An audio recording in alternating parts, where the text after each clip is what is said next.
Welcome on the Verge. This is Zach Spedden, joined as always by Bob Phelan and Nick Stevens. We have a lot to get to on tonight's show, including the possibility of a major league call-up for Heston Kjerstad, as well as a recap of the Dominican Summer League and Florida Complex League seasons as we run down our all-star team combined between those two clubs. But first, we're going to get into the tough news of the last week, which is the injury to Felix Bautista. Bautista was on the mound against the Colorado Rockies Friday night with 2 outs when he was removed from the game after throwing a 102-mile-per-hour fastball up and away. After the pitch was delivered, Bautista appeared to be showing signs of discomfort. Brandon Hyde and head trainer Brian Ebel visited him on the mound, and Bautista was removed from the game.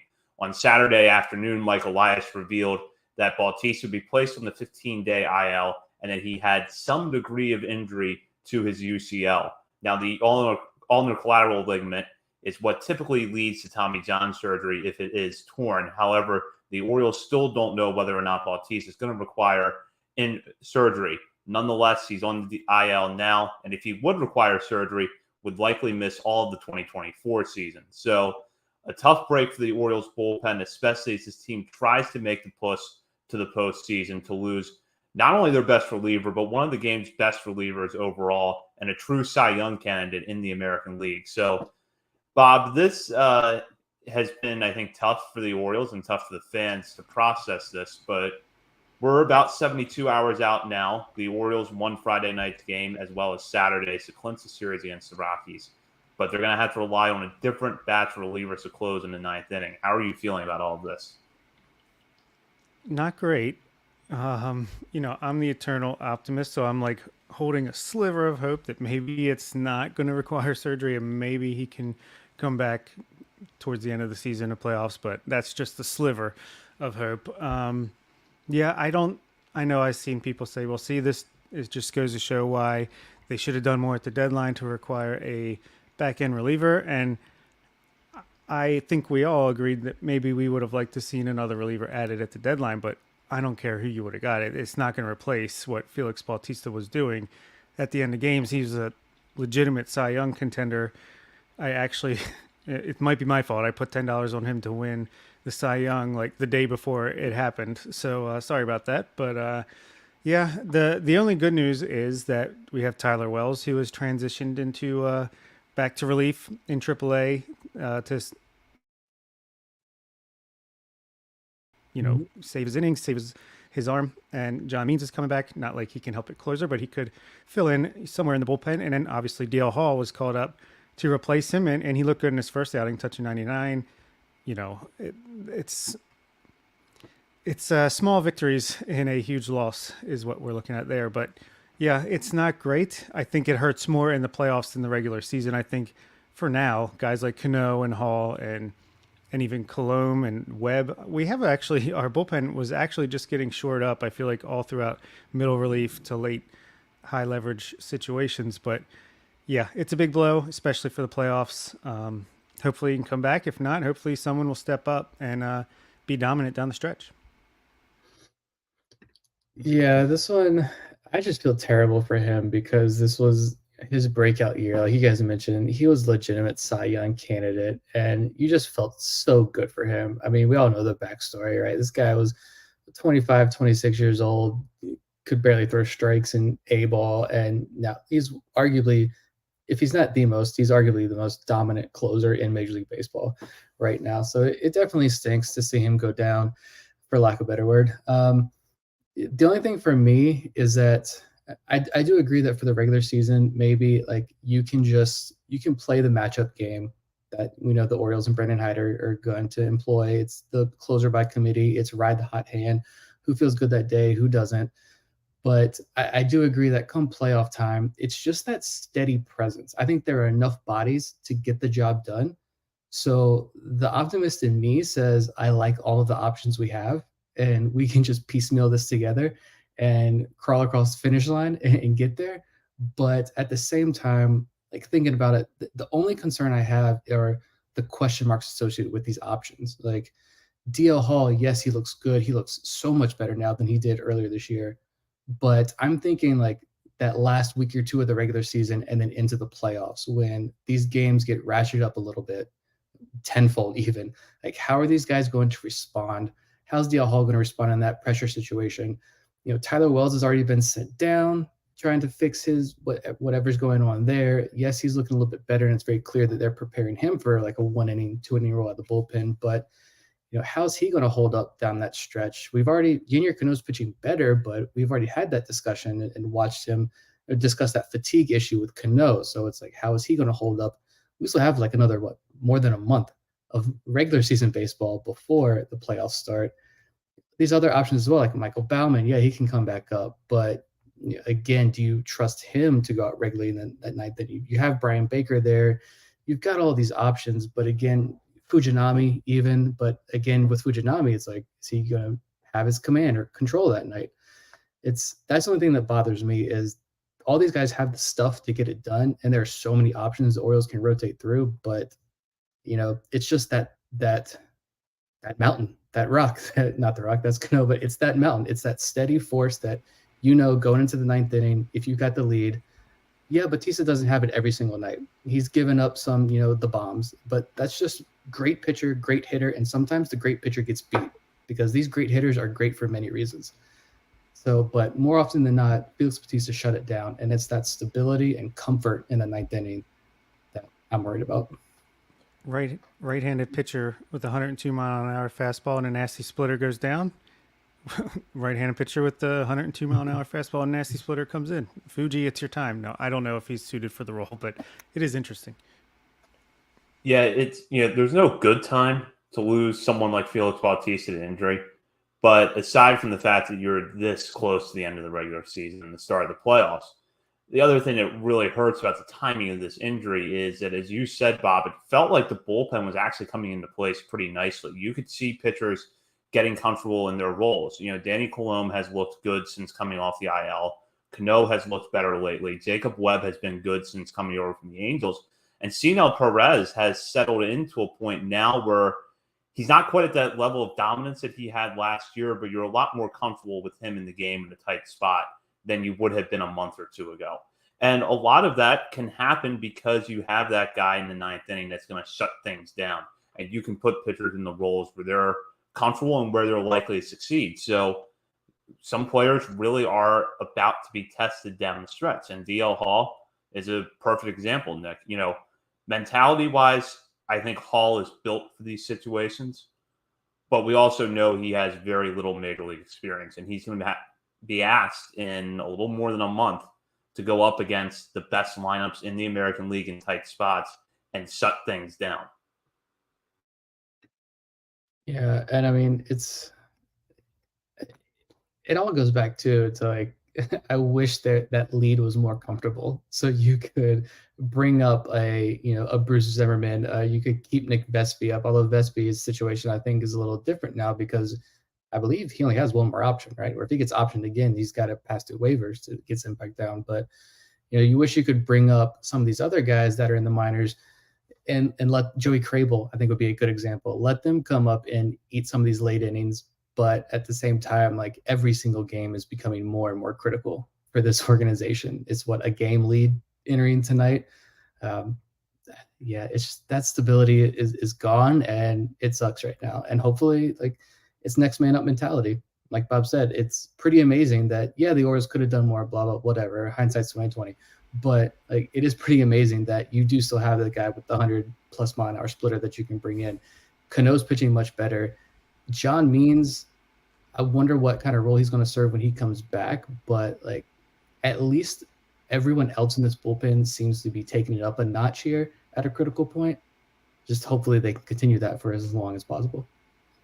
Yeah, you would think a team on pace to win 100 games would have a little bit of breathing room, but no, we have none. So not really much you can do as far as letting Bruce Zimmerman come up and eat some innings and stuff like that. But I think DL Hall, I would love to see him just thrive in this situation down the stretch and kind of, I don't know, almost, it's not like, I don't know if he would even displace Cano as closer, just, closer, quote unquote, as far as like who you tap to just automatically go to the ninth. But I feel like he is built, especially hearing that it was his idea to go back to Sarasota, build up his velocity, and come back in relief to help the team win at the major league level. That to me, I mean, he's got the attitude and the want. Like he's got that growth mindset, but not even that. Just like that. What is it? The saying these days? That dog in him. He wants this, and I'd love to see him. Just grab the opportunity by the horns and take control of it. So we'll see.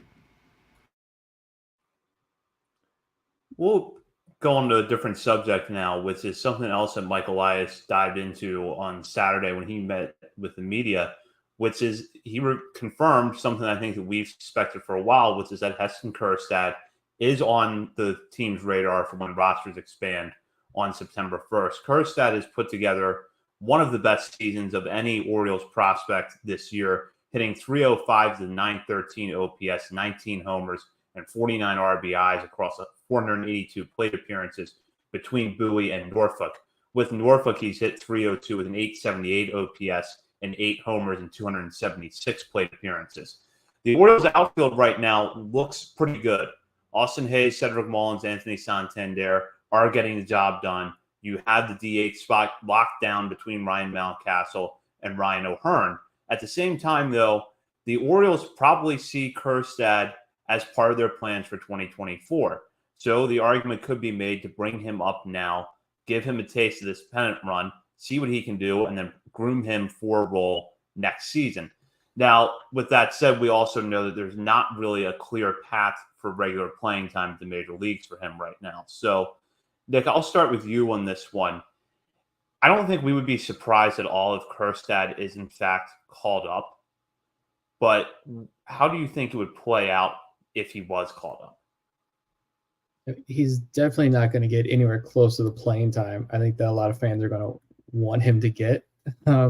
I think that should be expectation number one. If he is the guy to come up, I have a hard time. He definitely deserves it, but I think Colton Cowser's ability to play center field, I think that could play a role in this. You have Joey Ortiz as well. If we know this team is pretty loyal to the veterans, I don't know if Ortiz would be an option. I just see those two guys as maybe guys who could fill bigger roles and more critical roles maybe down the stretch.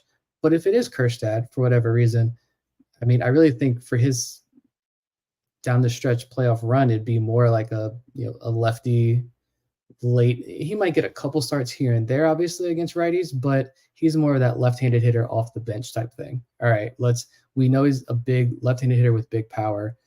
Bring him in for a couple pinch hit appearances here and there. I think that would be kind of his primary role.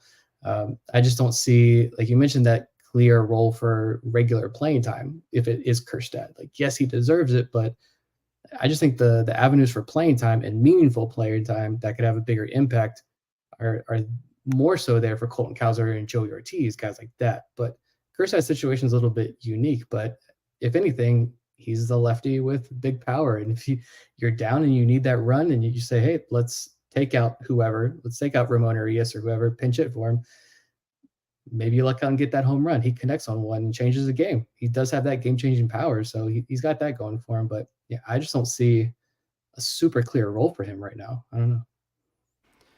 Yeah, I don't think it would be a clear role. I think they'd try to find a way to get him in a little bit more than like Kyle Stowers last year, but I think they would pick their spots very closely. And he is an even splits guy, I feel like, as far as he can hit lefties as a left-handed hitter. So it's not like had to be a strict platoon, although we've seen guys like Stowers who hit lefties well be platooned anyway. I could see a world where both Cowser and Kjerstad come up in September, because you could send McKenna down if Cowser could be your backup center fielder, and Kjerstad's just like that, bat. It's either off the bench or starts a game or two a week at either first base, DH, or right field at Camden Yards, maybe left or right on away stadiums. But I don't know. I think Joey Ortiz makes a great case for himself as well, depending on what they want to do, how they want to distribute the outfield to infield ratio with the extra guy. But for me personally, I think it's going to be Kjerstad. I think they leave Cowser down the rest of the year, strictly because it's long-term thinking. You get them both major league experience in 2023. They both retain rookie eligibility going into 2024, and you just have more swings at the plate at that Rookie of the Year draft pick compensation. So, yeah, I think they're going to try to look at the present and the future at the same time. And I do think it's going to be Kerstad. I think that's basically Elias telling you what's going to happen. That's Yeah, typically been his key phrase. Like the daily conversations, that's the key phrase that he's coming up with in like 2 weeks max. yeah, I agree with you both. I get the sense that it is going to be Kerstad. Nick, you bring up a good point with the fact that Calder can play center field. His defense, I think, would grade out better than Kerstad's anyhow. And then Ortiz, you know that even if the bat doesn't come around, the glove at shortstop is going to be an added benefit for this team. That said, because you still have Jorge Mateo around and you have Ramon Urias, who's actually looked a lot better at third base since coming off the IL, I don't know that there's a clear path for Ortiz to get playing time either. So with Kerstad, my expectation would be that if he does come up, it's going to be that he'll pinch hit, like you said, in those situations where his game-changing power could come into play. Kind of where we've seen Ryan O'Hearn get pinch hit opportunities over the course of the season. That's where I think you would see Kerstad a little bit. And then I would suspect, given how they tend to handle defense or that they know players are going to be challenged defensively early on, that when Kerstad does start, more often than not, it's going to be a DH. They may just feel more comfortable with Anthony Santander in right field over Kerstad, just because with Santander, there's not that adjustment period. Is he a great defender in right field? No, but he's not having to undergo the adjustment to playing in major league ballparks, getting used to different outfields in the way that Kerstad will. So my sense is that we'll see Kerstad in the outfield here and there, but that when he does start, most of those at bats are going to come at DH.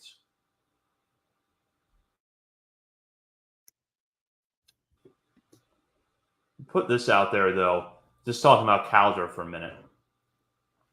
I think that we would all agree that if Calder is not called up, it's not because the organization thinks anything less of him. But do you think that they would go with Kerstad in part because of that Rookie of the Year eligibility factor, knowing that both guys could be eligible going into next year if you keep Kerstad down, or Calder down? Or is it because Kerstad's power in a limited role is going to make more of a difference than anything Colton Calder can offer in a limited role? I mean, I don't know. I think I don't. I would hope at this point the organization just makes the decision that's going to be best for them to win games, and not worry too much about next year's rookie year eligibility. Although I'm sure that's kind of like fool's thinking because Michael Ice is going to want that draft pick and that extra bonus pool money.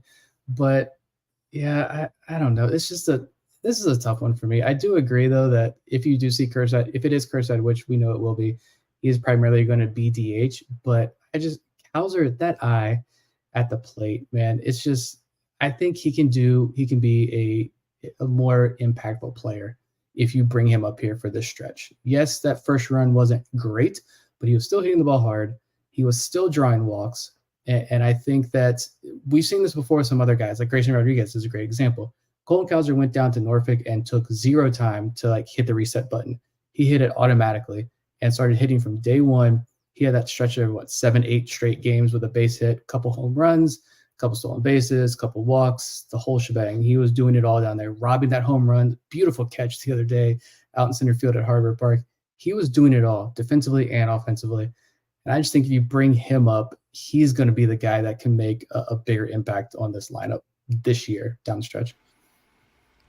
Yeah, it's so interesting to me. It's a very close call because obviously Calzer's going to give you better at bats.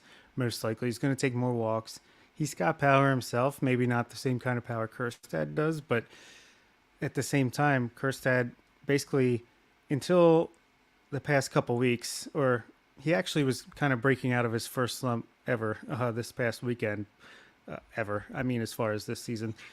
Since spring training, he's been lighting it up. He lit it up in spring training. He lit it up from day one at AA, never slumped. AAA, hit the ground running, never slumped. And then he had like a 2-week stretch recently where it wasn't working for him. and now I feel like this past weekend he's breaking out of it. So I feel like, it could also just be a reward for him. I know that's not how these things typically go, but just for his season that he's had and the work that he's put in ever since missing all that time with myocarditis. Yeah, I'm glad the decision is not mine. I'll say that. Yeah, it's fun to have a team that has already won 81 games, and you have the kind of farm system that you have where this is a legitimate discussion of which outfield prospects, both of which are consensus top 100 prospects in all of baseball, would be better to round out the margins of your roster over the final month of the season. But we'll certainly wait and see what happens with Kjerstad, who could be in the major leagues by the end of this week. And with that, we're going to go all the way down to the lowest levels of the Orioles farm system and recap the Dominican Summer League and Florida Complex League seasons, as both of those leagues have come to a conclusion in the regular season. The Orioles carried 2 Dominican Summer League teams, Orioles Orange and Orioles Black, with 1 team in the FCL.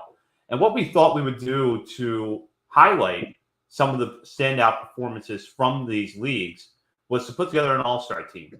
So we have the 8 positions players plus a starting pitcher from each team as well as a reliever on each team. Now, when it came to the pitchers, the 3 of us could not come to a consensus on most of those spots. So what we're going to do when we get to that section, we're each going to highlight a guy kind of like we do in the final segment of our episode every week, except it's going to be starting pitcher in the FCL, a reliever in the FCL, as well as a reliever in the DSL. And with that, I'm going to just kind of start with a general conversation here, which is we've talked over the years about how we try to evaluate players in the Dominican Summer League, where we really don't have video. Most of the video you get is from players' social media, and it's limited clips. There's not a lot of reporting going on down there, so we're not getting intel necessarily from a lot of national outlets. And you're also looking at a small sample size with players who, for the most part, are teenagers. So, Bob, what do you typically try to look at with Dominican Summer League players to kind of take away, maybe this guy is somebody we should have on our radar? Yeah, for me, it's strikeout rate, walk rate. Those are the trusty standbys, because if you're not striking out, that's a pretty good sign that your hit tool is good. You're getting the bat to the ball. If you're walking, you've got a good approach. You've got, got them swing decisions already at an early age. Power, I don't worry as much about, because these kids are 16, 18 years old, maybe 19, and that's going to come later. Some of the biggest power guys in the world aren't going to hit multiple or double-digit home runs at the age of 17 in the FCL or DSL. So for me, yeah, it's walk rate, strikeout rate, and WRC plus, just because that will league contextualize what they're doing, because some leagues have a lower offensive profile than others. So that's just another example. Like a 750 OPS is like a 110 WRC plus in the FCL. So that just gives you a barometer. So those are the things that I really try to focus on. Yeah. And all of that. And for me, I also look at like growth throughout the year too. Like maybe that final line doesn't look great, but I know there were a lot of guys last year, for example, like your Edwin Amparos and a lot of these guys who are in the FCL right now. Last year, their first year in the DSLs, the final stat lines weren't great, but if you look at like their month by month splits, it was like an awful first 2 months and then a steady increase. That OPS going from like 600 to 800 to 900 to another 900 OPS month to end the year. Strikeout rates stabilizing, going down, walks going up. So all of those, I think, have been good key indicators down here. You mentioned the video is fun, but it is just like it's these kids putting out their own good highlights, obviously. So it's only the best of the best. They're obviously not going to put anything that's not flattering out there on their Instagram. But at least we still get something. And yeah, just relying on really, it's Ben Badler. I mean, is the expert resource here. I think nationally on these guys, that's really all you get. And I think there are a lot of guys who he highlighted at the beginning of the year who made this all-star team. So we got some decent guys down here at the lower levels. Pitching, I'm iffy on once again, but you never know when that Luis De Leon is going to jump out when they reach Delmarva. But the hitters, I think this year, a lot of really impressive hitting lines down in the DSL and the FCL. I think more so than the last couple of years. Yeah, with that, let's start talking about some of the hitters who made our team. At catcher, we were unanimous in our selection of Yudis Mordan, who had an excellent season in the FCL as part of his stateside debut. Luis Vicioso gets a nod at first base. Vicioso is coming off a strong season in the Dominican Summer League. He is the brother of Orioles infielder Jorge Mateo. And rounding out our infield, Leandro Arias, who put together an excellent season at the FCL, comes in at second base. Joshua Lorenzo, who had an impressive DSL season, is at third. And on the left side of the infield is another DSL prospect in Fernando Peguero. Yeah, the infield was probably the deepest as far as I could tell. Like even some guys like Luis Guevara and one of the Mejias, Jose Mejia, who was injured for a lot of the season, but then came on strong late, and Ellis Cuevas. These guys had fantastic seasons, didn't make the cut. But yeah, very strong group here. Like a guy like Joshua Lorenzo, I feel like that's a guy that Nick's talking about where you see the improvement as the season goes on in the DSL, because I know he was like batting under 100 for the first month of the season, and he finished with a 244 batting average and a OPS approaching 800. He had 6 doubles, 2 triples, 5 home runs. One of those we heard about him. What we heard about him after the international signing period was he's got ridiculous power, and I think you started to see that. Not many guys are hitting 5 home runs in the DSL, at least from the past few years, following along when Orioles prospects go. So he stood out to me. Obviously, we know about Leandro Arias. He did what they said he could do. He, again, batted 271, 12 stolen bases, had some power, 7 doubles, 2 triples, 3 home runs, OPS close to 800.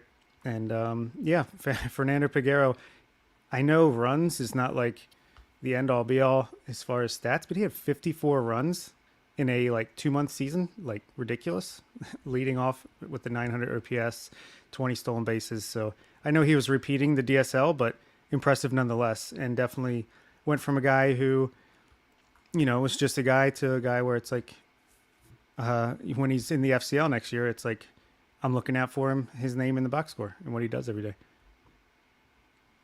Yeah, I'll start with Mordan, the catcher here in the FCL, because I was shocked he actually wasn't promoted to Delmarva after Basayo got moved up to Aberdeen. But again, he's also just 19 years old, and it's actually his 3rd year in the organization. His first 2 were in the DSL, and statistically, they weren't great. I think he had just 1 home run in 80 games, really high strikeout rates. But this year, I mean, the strikeout rate dropped from 27% down to about 20%. He's a catcher with a 130 WRC plus this year. And again, I know it's Sarasota, but still, I think he had a great season offensively. Defensively, I don't think he's Creed or Basayo level, but we'll get a better idea of what he's like as a complete player next year when he's in Delmarva. You can't have too many of these guys. And a lot of the videos that he put out there were some beautiful tape that he pulled, because they get all the film from the organization and they like to post those clips immediately once they get the tape from the Orioles. And sometimes they don't even crop out the exit velos and stuff, which are always the best videos, I think. But I imagine the Orioles are I don't see how the Orioles aren't harping on them. You got to crop that out first before you post on Instagram.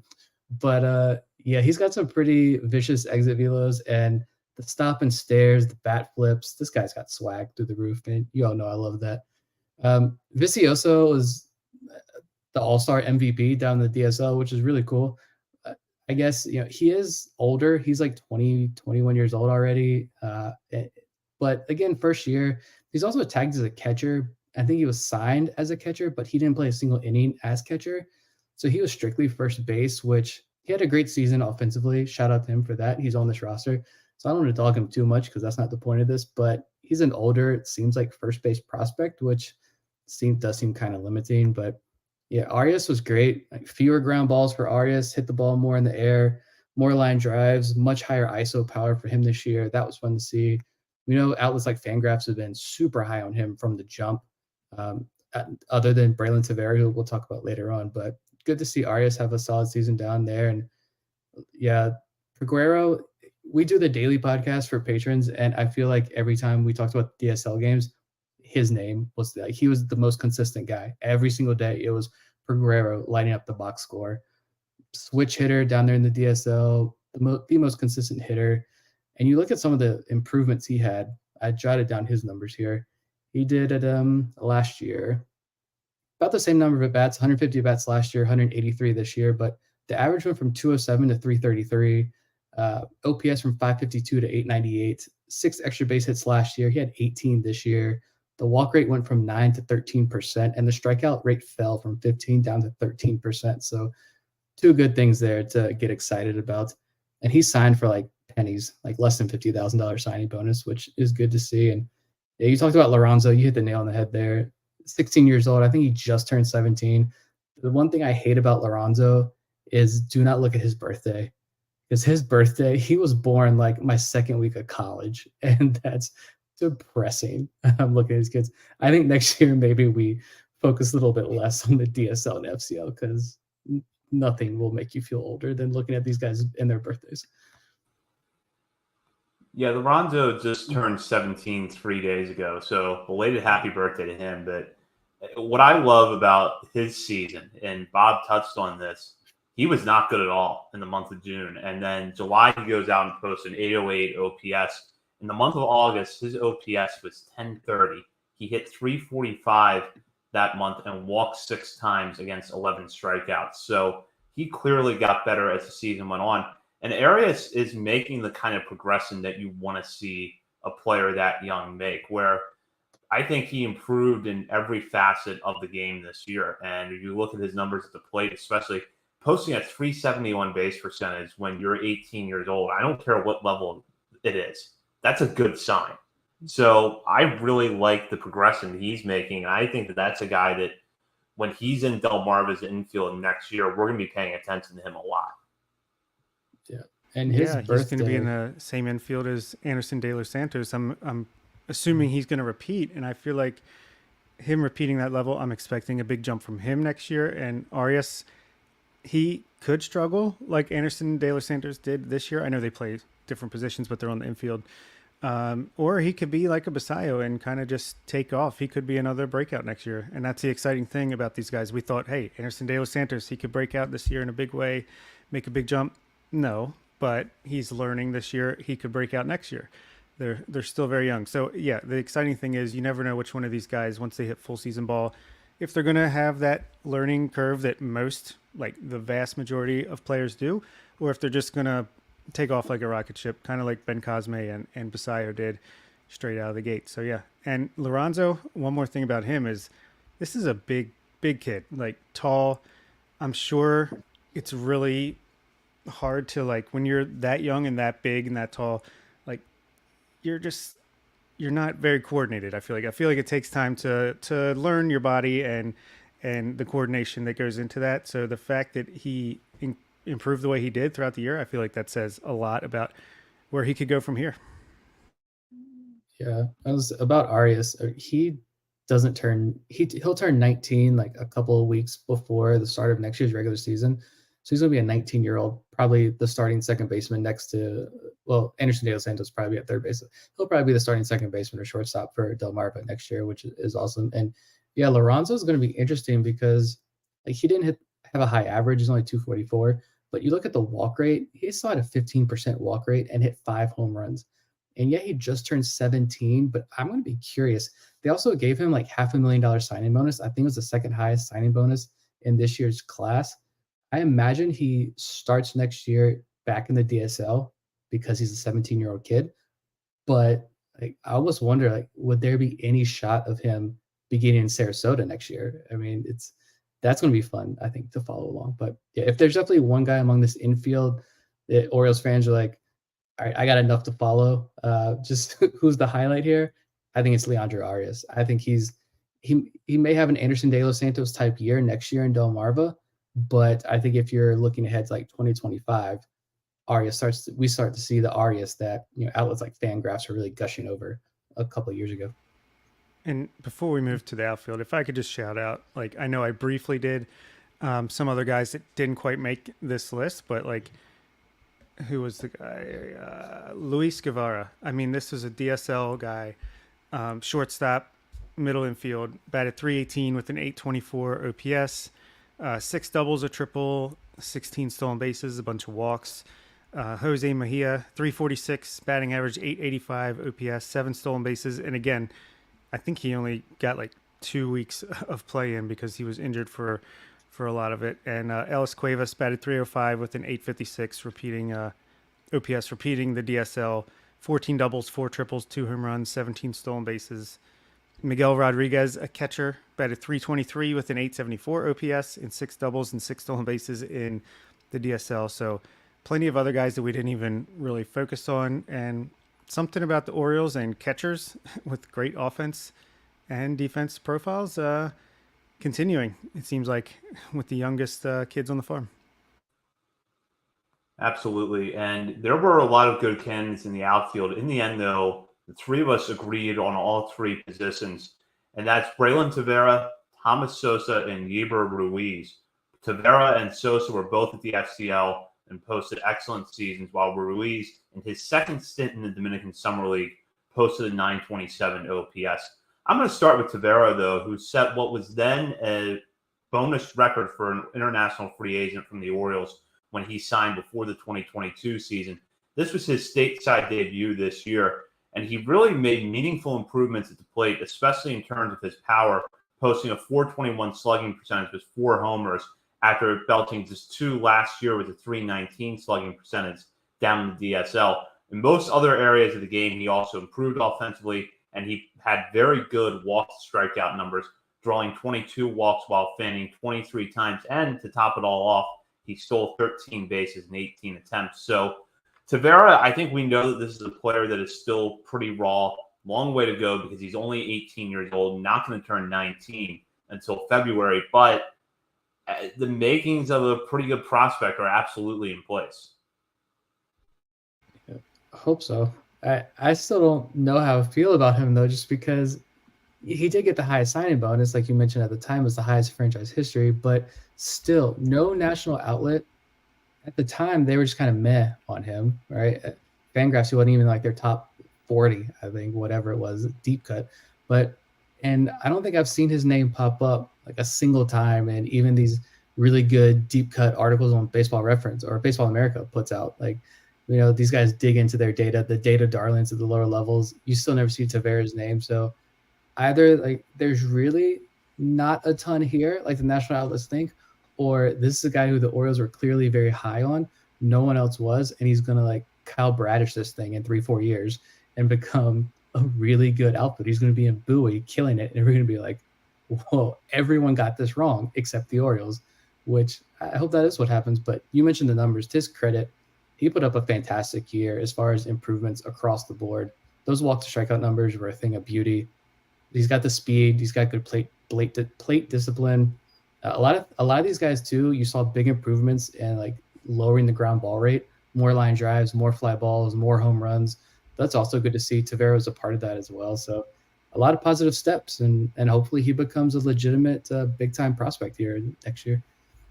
Yeah, my guess, and obviously without any video even or data, it's just a guess, but I just wonder if he's just a guy that doesn't have any tools that strictly stand out, but he's just like good at everything to above average at everything, and it kind of just plays up in game better than maybe the scouting I would have you suggest. But yeah, I mean, I think you saw plenty of reason for optimism here this season.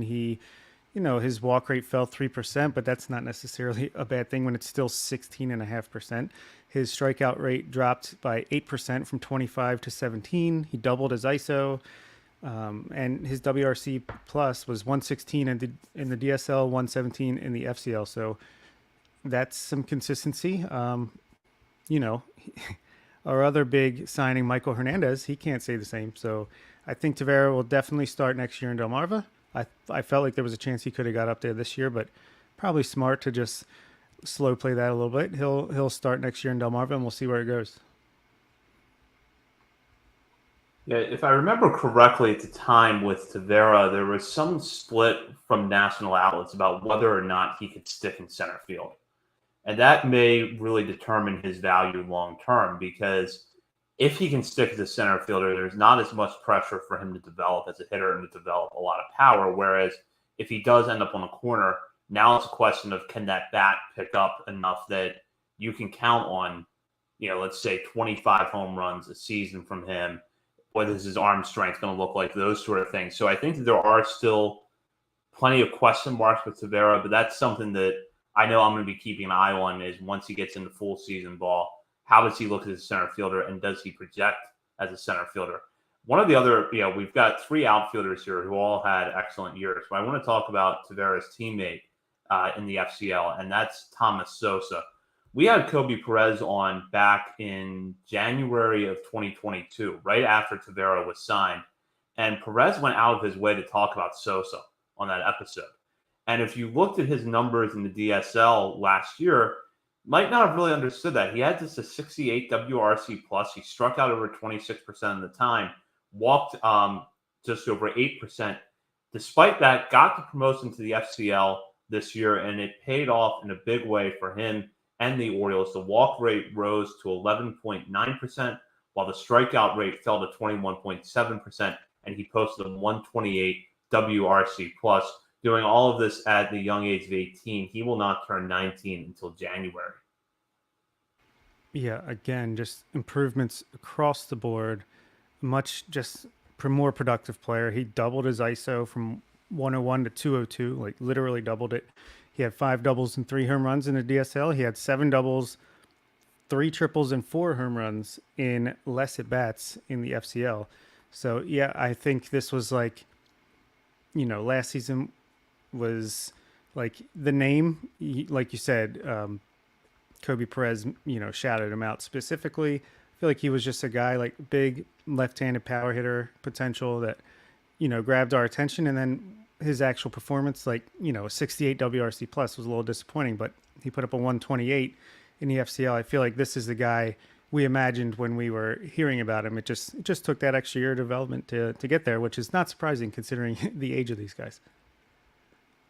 I love seeing Thomas Sosa have the big year in Sarasota, and not just because I have a couple of his autographed baseball cards and would like to see that value go up, but like he was, like, when he was originally signed, he was a player that I feel like the Orioles sign a lot of. They're very young with a ton of physical projection and huge raw power, and most of these guys end up flaming out in the DSL. Some have like a Luis Gonzalez-esque career path. Maybe that's not fair because he had the COVID year. 2020 was supposed to be that 2019 J2 class. 2020 was supposed to be their first full seasons as a big leaguer or as a professional, not a big leaguer. And but it was wiped out due to COVID. And so I think that hurt a lot of that 2019 class. But still, that path of they flash real potential, but then they can't cut it in Delmarva. And if you can get just like one of these kids to hit in each class, I think that's a success. And so like, kind of TBD on where Sosa's going to fall on that spectrum, obviously, but this year was much better than last year. And I still don't think he got consistent playing time in the FCL. So it was still kind of intermittent at bats. I'm excited to see him next year in Delmarva to get that full season, see what kind of guy we have for real here. You mentioned the increased numbers there. The average, he had almost 300. He had the home runs. The ISO was huge, over 200 ISO.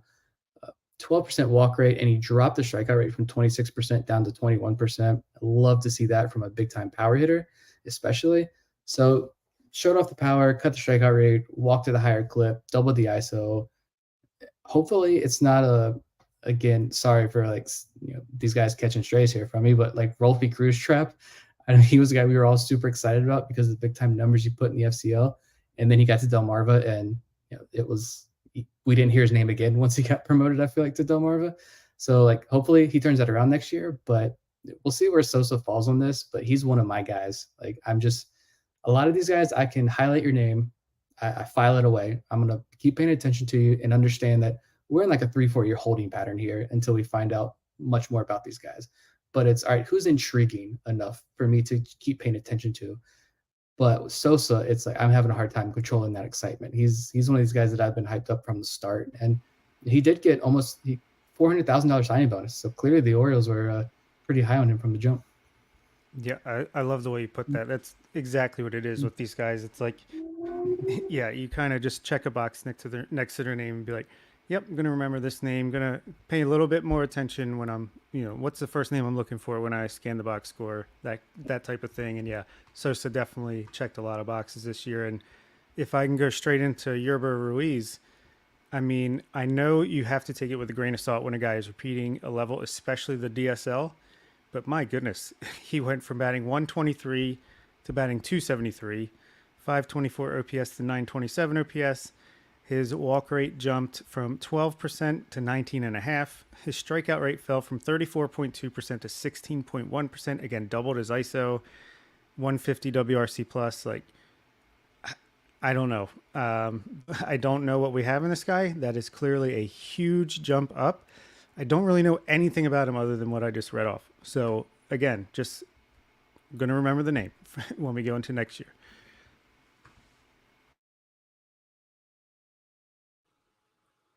We'll go over now to the pitching staff. And as I mentioned at the top of this segment, we couldn't come to a consensus on most of these spots, but we did come to a clear consensus on our starting pitcher out of the Dominican Summer League, and that was right-hander Jesus Palacios.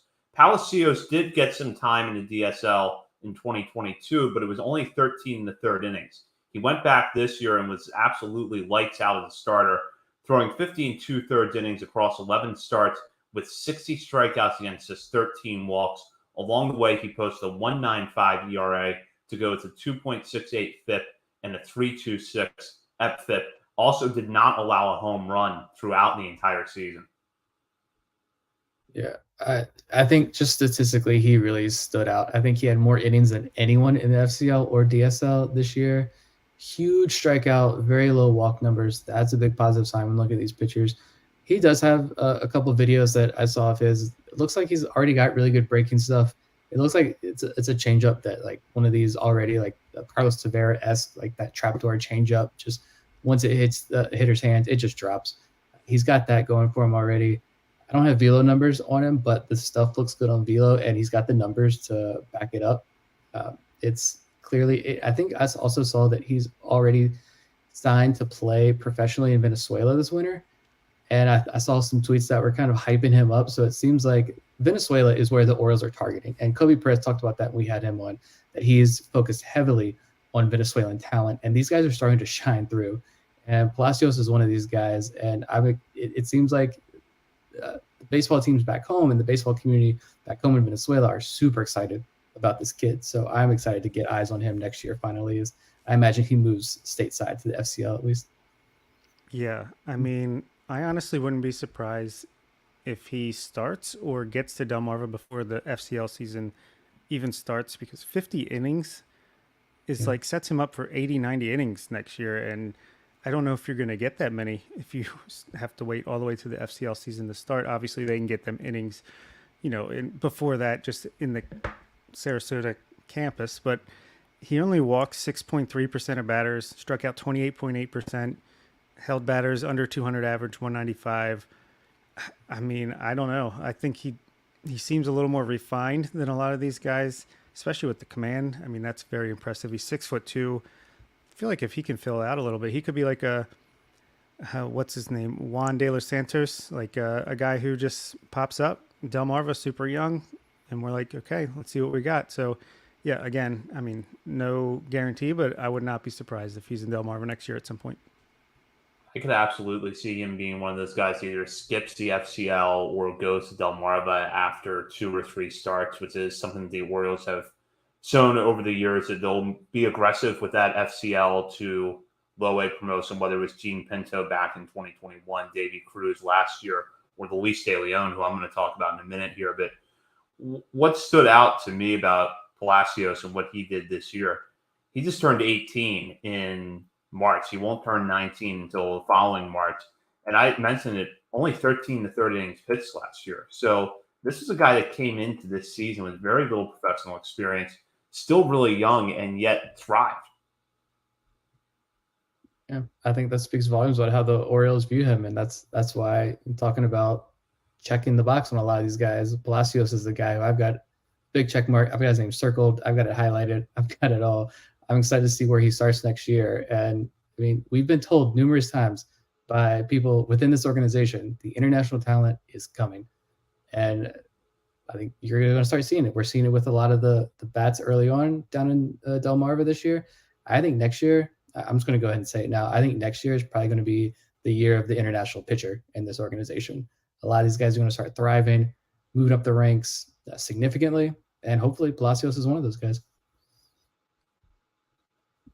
We'll go now to where we had our splits, which was on the FCL starting pitcher as well as the relievers from both levels. I'll start with the pitcher that I chose for the FCL, and that was left-hander Luis De Leon.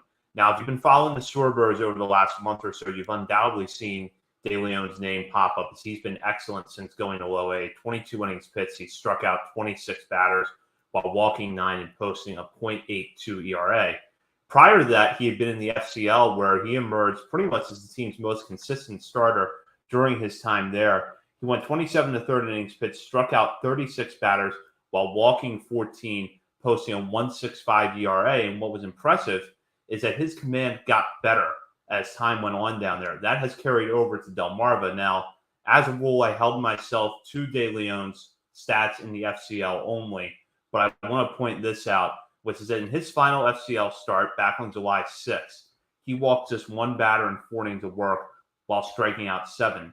Since he's been promoted to Delmarva, he's walked just 9 in 22 innings pitched, which is incredible considering where he started out this season, where he was consistently walking 2 or 3 batters a game. And he walked 4 batters into a start that went 5 innings on June 29th. And since then, has completely turned a corner with his command. And a lot of that got started down in the FCL. Yeah, the only reason I didn't pick De Leon is because I just consider him like one of the best pitching prospects in the organization now. So I feel like he's advanced past FCL. Maybe that's not fair, but I just figured it'd be a better chance to shout out somebody else at that level. But I definitely have no qualms with picking him here. I mean, as soon as I saw he was touching 96 as a left-handed pitcher, 20 years old, like that was enough for me. And the breaking stuff's good as well. He's been fantastic. Yeah, when Nick talks about next year being the international pitcher for this organization, he's going to start at Aberdeen and end at Bowie at 21 years old next year. So let's go. Yeah, I just associated him more with Delmarva, and that's why I didn't have him on my list either. But yeah, that's a good call to highlight him here because he definitely deserves it. Pop-up prospect, at least from our perspective, pop-up prospect. Clearly, the Orioles knew what they had in him. I did get scared a little bit there when he had that 1 inning stint, or like he was definitely in trade talks, and that was a precautionary. You got to take him out while talks are happening move. I'm glad he's still in the organization because we've seen some of these guys like Davey Cruz and some others pop up last year, and they had solid seasons in their own right. We'll talk about them, I'm sure, over the next couple of weeks as we wrap up each level. But Luis De Leon, I just think you mentioned the velo, the breaking stuff. I think he's on a whole nother level. He's in a tier of his own. And so next year, that'd be great to see him in the year in Bowie. I wouldn't put it past him at all. Yeah, and I guess I'll talk about my pick. I went with Andres Parra.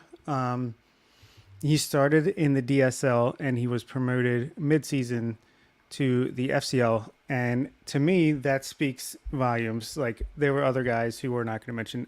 Echo Correa, Nolan Cuevas, Miguel Mesa also got promoted from the DSL after having success there to the FCL. I just feel like that speaks volumes of the confidence that the organization has in the pitchers that got promoted midway through that season. Because that's not just like going from Delmarva to Aberdeen. That's like going from out of country to the States. And that's like a whole nother level to it. So clearly they want to see these guys pushed and face the adversity. And I feel like Andres Parra, out of the guys that got that treatment, performed the best. He was 0-1 with a 0 ERA. Didn't give up a single run over 14 innings in the DSL. 12 hits and walks combined. So a whip under 1, 16 strikeouts. And then he comes up, he's 2-0 with a 3.12 ERA over just under 9 innings, 8 2/3 with 7 strikeouts. So continued his success up the ladder, and hopefully he can start next year in the FCL and then maybe try to work his way into Delmarva mid-season to end of the season. And I think I was looking at the list earlier. I think he had one of the lower signing bonuses in his class too. So that's love to see that. I went with a lefty for my other starting pitcher, all-star here, Francisco Moreau, butchering his name. I apologize, but he's only a 17-year-old lefty. Had a higher strikeout rate actually than Palacios at 30%. So in much fewer innings. 3.89 ERA. The FIP and XFIP are pretty similar as well. He did get a write-up in Ben Badler's class review article And he noted that before this season, he was touching 91 already as a 16-year-old then lefty, with plenty of room to get stronger and add velo. He already has good control. Signed for $197,000, can spin a curveball, and has a lot of starter's traits. So check that box. Lefty, 6'2", plenty of room to grow, bigger and stronger. Already striking out 30% of hitters. Walk rate could be improved, but again, he's so young. I'm not worried too much about that. I like the strikeout numbers. I like the low ERA, and I like Ben Badler's right up there about him. So he's definitely a guy that I'm going to watch pretty closely next year.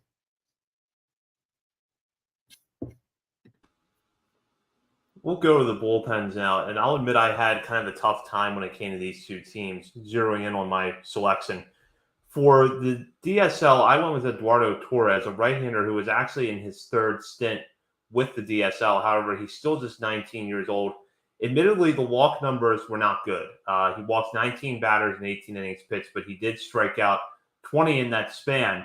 And I will note that similar to some trends we've seen with other pitchers in this organization, one of them being Chase McDermott, the walks kind of came in clusters. He walked 10 batters in the month of July, but then when you look at his numbers in June and August, they were much better. So I don't know what was going on in July for Torres, but overall, I thought he posted good numbers. The fact that he gave up just 7 hits in 18 innings is a good sign. It's going to be a matter of honing that command going forward, but pretty strong numbers from him this season. I like it. I'll throw out a name here that I went with. Another lefty, Alberto Leandro, a 6'3" Venezuelan lefty who he is 21 years old. But he's one of these older arms who signed right after the January period. I think he signed in May of this year. The Orioles signed like 10 of these guys every year throughout the summer. And if it's less than what is it, $5,000 or $10,000, it doesn't count against your international bonus pool allotment. So these guys are getting peanuts. They're much older than their peers that they're pitching against in the DSL, but still, I mean, wasn't there another? Or I hate to do the comparison thing, but wasn't there another organization that liked to capitalize on some of these guys as well in the past? It's a thing where I think this is a fun way to kind of challenge your scouts and find these super hidden, completely overlooked guys. And if just one every like 5 years hits, that's a big success. Leandro, who knows? He had a good first year, 4.18 ERA, but a 3.16 FIP, 21% strikeout rate. But again, the walk rate super low, around 5-6%. And I gave him the nod largely because he was a perfect 3 for 3 in save opportunities. So didn't get to pitch too much because he signed super late, but was a contributor immediately down there in the DSL. Yeah, who knows? He could either be Randy Barragette next year, a guy who's been in Delmarva's bullpen all year, running like a 10 ERA throughout, or he could be a guy that kind of, figures something out and takes off a little bit. So, yeah, I also picked an older guy, Carlos Brito, who is 21 and 6, or no, he just turned 21 years old. I don't know where I got 6 months instead of 6 days from, but if you have a 0.86 ERA over 21 innings, 3-0, 20 strikeouts, I got to shout you out. It's probably a little bit of good luck because his FIP and XFIP are right around 4, but just, all the best pitchers are going to be starters, so it's a little bit trickier to pick out the relievers at this level, but wanted to shout out the season that he had. He also signed late. July 11th is when he signed, so very much so a late bloomer there for him. Just to backtrack before we move on to the FCL reliever, I just want to update something on Eduardo Torres, my selection. I was looking at his baseball reference page, which has not been fully updated. Torres ended up logging 19 to third innings pitched this season with a 1.86 ERA, 21 strikeouts, 21 walks in that span. We'll go now to our FCL reliever. I went with Eris Rodriguez, who ended up getting promoted to Delmarva after a pretty solid run. The 21-year-old posted an ERA of 0.82 in 11 innings with the FCL, struck out 8 batters in that span, did walk 9, but overall solid numbers that allowed him to get the bump up to the Shorebirds. Yeah, I messed up. I had Brito as my other guy, so even though he's in the DSL, I didn't notice the separation there. So I just had Brito, but I don't know if Bob has another name there. Yeah, I got Angel Vargas, which was a very interesting case. He's a 6'1" right-handed pitcher, 21 years old. but he's been in the organization since 2019. He's struggled mightily throughout his Orioles career. He was actually logged 23 innings in Delmarva last year for the Orioles, had an 11.79 ERA, so he was kind of like that Randy Barragette last year. But this year, he started out back in the FCL and again had an 11.57 ERA over 2 1/3 innings. Not looking great, but then he goes back to Delmarva, and in 9 games since being with the Shorebirds, he's pitched 15 1/3 innings, got a 1.76 ERA. He's striking out 31.8% of batters, and his FIP and XFIP are low to mid threes, so something clicked there. And, he's only 21 years old, a tall right-handed pitcher, which the Orioles like. So maybe there's something there after all. Just wanted to shout him out as well. And that's our wrap-up of the FCL and DSL seasons. It was fun to follow these young players over the course of the season. We look forward to seeing them at higher levels next year. And with that, we'll go into our final segment of the week where we shout out players outside of our top 30 for something they've done recently, whether it's been a good game, a good week, or maybe there's just something interesting in their stat line we want to point out. I want to start with Bob because Bob's pitcher is a 2023 draft pick that seems to already be gaining a lot of fans in Birdland. Teddy Sharkey, Mr. Emoji. He looks like a psychopath, as someone so kindly put it on our podcast, Mr. Joe Doyle. But he looks like a guy who's just going to race through the system. If he's a pure relief prospect, if they're not going to give him a chance to start, which at this point, why would you? He's looked incredible. Obviously, it's against low-level competition for him at this point, but 5 strikeouts over 2 innings his last time out. Stuff is electric. I just feel like he could get up to AAA next year as a reliever. The year after he was drafted, just because his stuff is ridiculous and he seems like an intimidating presence on the mound. So very fun pitcher to watch, very exciting stuff. Going to strike out a ton of batters, and it'll be enjoyable all along the way. And for my position player, I wanted to shout out another guy in the FCL who, if you look at the surface numbers, you're going to be like, oh man, I was excited about him after his debut in the DSL, and that's Aaron Estrada, who we talked a lot about last year. He's 5'8", second baseman with a beautiful swing. He batted .368 with a OPS over 1,000 last year in the DSL for a 178 WRC plus. Well, he missed some action. I think he was battling injuries or something minor because he only got in 23 games, 81 plate appearances. He batted .206 with a 748 OPS, which, yeah, that sounds disappointing. That's also a 108 WRC plus. I will say it's the tale of BABIP to me because he walked more. He went from 16.7% walk rate to 18.5. His strikeouts are pretty much exactly the same, 13.2 to 13.6. ISO was a little bit lower, but the BABIP last year in a DSL, it was 412. This year it's 235. So split the difference, and I think he might have had a very similar season. So don't get down on Aaron Estrada just because of his numbers between the two leagues. I think he's the same player, and next year he'll be in Delmarva. Maybe it's Arias, De Los Santos, and Estrada in that middle infield, and we're excited. Yeah, I can't wait to see Aaron Estrada and all of his tools out there. I'm gonna go with my pitcher first here, and I'm just gonna pander to the local crowd with this pick. To be honest, Jack Maruskin. He's from Rockville, Maryland, went to Frostburg State, signed as an undrafted free agent right after this 2023 draft.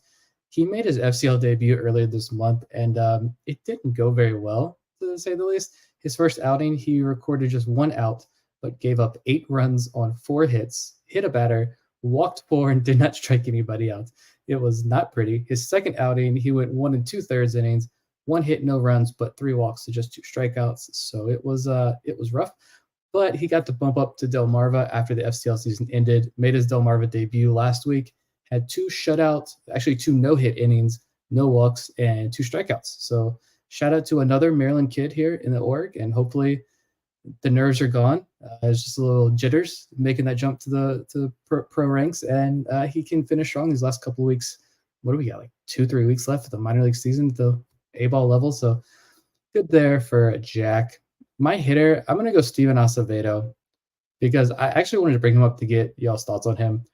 Acevedo and Luis Gonzalez, were two guys that's really the only two international players in this system getting national love back in like 2019 or early 2020 before the pandemic. Gonzalez, caught some strays from me earlier tonight, and sorry about that, Luis. But Acevedo, I thought, was following the same path. He didn't capitalize last year on his playing time in Delmarva, kept getting sent back down to the FCL. Had a rough stretch this year where I thought he was going to be done for, but he's been solid the last month or so. Last week, he had 5 hits in 6 games, a home run, 3 walks, just 3 strikeouts. On the year, he's actually played in 92 games, all with Delmarva. He's got 10 home runs, 17 doubles, 31 stolen bases. The 118 strikeouts to 32 walks isn't great. Neither is the 239 average. But again, he's been better these last 2 months or so. Are we still in on Acevedo as a guy that we're intrigued by to see what he can do in Aberdeen next year? Or is this just like kudos for finding your stride there for a couple of weeks, but you don't really see him being able to like take the next jump in his development? I'll say I'm still intrigued. I'm still intrigued. He's still striking out too much. I wonder if he starts back in Delmarva one more time, let him, come in fresh off a much more productive season than he's had. He's right around league average offensively. Not sure about the defense, but he's still only 21 years old. Like, he just turned 21 less than a month ago. So he'll come into next year 21 again, and maybe he's like an Elio Prado where he's just consistently getting a little bit better. And then now we see Prado's up in Aberdeen and performing fairly well. So maybe he can, be next year's Elio Prado where he's back in Delmarva to start, eventually gets promoted up to Aberdeen, and we'll see what happens from there. But I'm not giving up on him, but he's still not that close to my personal top 50 prospects. But that's not saying a ton because we have such a deep farm system, but still very intrigued by Mr. Steven Acevedo. He's got all the tools, the speed, the power, potential. You can see it now. It's starting to come out. He's 6'4". If he continues to get stronger and stronger and get adjusted to his body, like I was talking about with Lorenzo, the coordination, then you never know. Yeah, I'm with Bob. I think intrigued is the right way to describe it. He's not anywhere close to my top 50 either, but there's undeniably an interesting skill set, and I would start him back in Delmarva just to see if he can build off of what he's doing in the month of August, which he hasn't been great, but the numbers are definitely showing signs of improvement. So I would send him back because that he needs to develop. And we also know that Aberdeen's probably going to have a pretty crowded outfield to start next season. So you can get him regular playing time at Delmarva. And if he's able to make that progression, then by Memorial Day or so, you could see him in Aberdeen, I think. But I would definitely say I'm still intrigued by Acevedo. All right. I'll still be intrigued. But I wanted the thoughts because he's a guy I don't think we ever talked about. And I didn't know if should I still be intrigued? Is this a mirage? What's going on with him? But definitely shout out to Acevedo for putting it up, like I think you guys put it well, a more productive year this year, to say the least. I'll go with my picks this week, and I have a little bit of a theme, which is on Saturday night, Norfolk was trailing 10-1 against Durham going into the bottom of the third inning. They ended up coming all the way back and winning that game 13-12. And I'm going to shout out 2 guys who played very important roles in that. Wanderson Charles, who is credited with the win, delivered 2 shutout innings, which helped the Tides come back in that game. Charles was someone who was really on our radar at the start of this year. His overpowering stuff was really on display at Bowie, where he was absolutely dominant in over 15 in the third innings before being promoted to Norfolk. Things have not gone as well in AAA for Charles, but it's worth noting that he is getting better. If you look at his last 5 outings, a stretch that dates back to August 16th, he has not given up a run over 7 innings while striking out 8 batters and walking 4. Still a little bit of command issues, but clearly seems to be settling in and getting comfortable at AAA. And, looking forward to 2024, if he's back in the organization next year, maybe he's a guy that starts out in Norfolk's bullpen. And if he's able to continue to improve, we see him in the Major League bullpen at some point.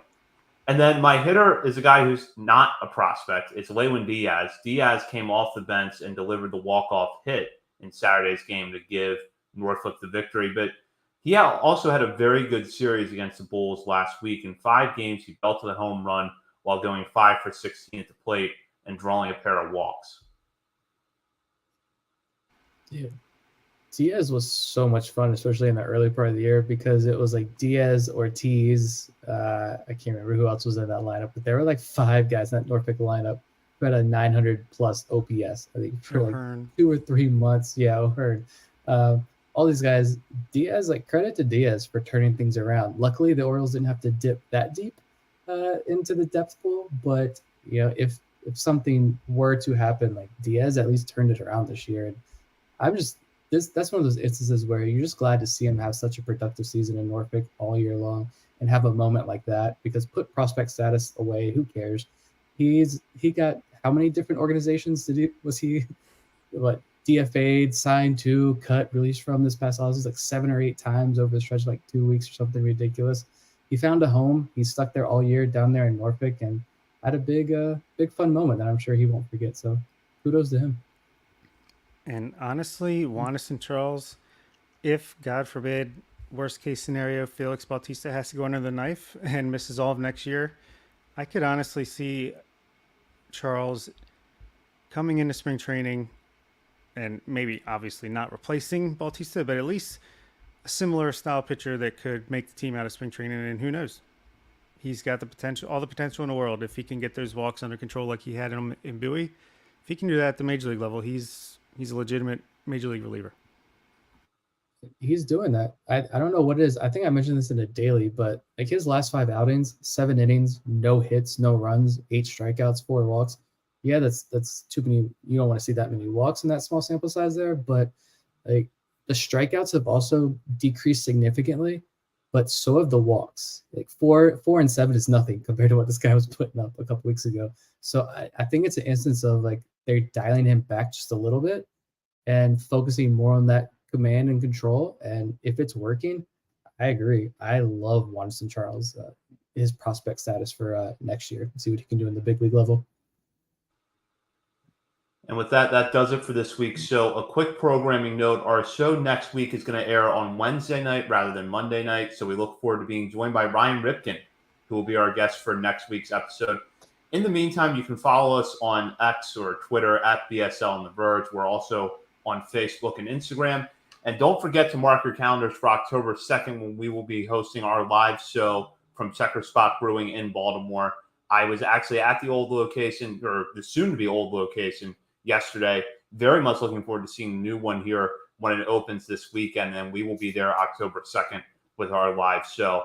Also want to shout out BaltimoreSportsAndLife.com. If you're browsing the internet, head over there for the latest covers on the Orioles, Ravens, college sports, and more. And while you're on BSL, be sure to hop on the message board and join the discussion with fellow readers of the site as well as contributors to BSL. For Bob Phelan and Nick Stevens, this is Zach Spedden. You've been listening to On the Verge.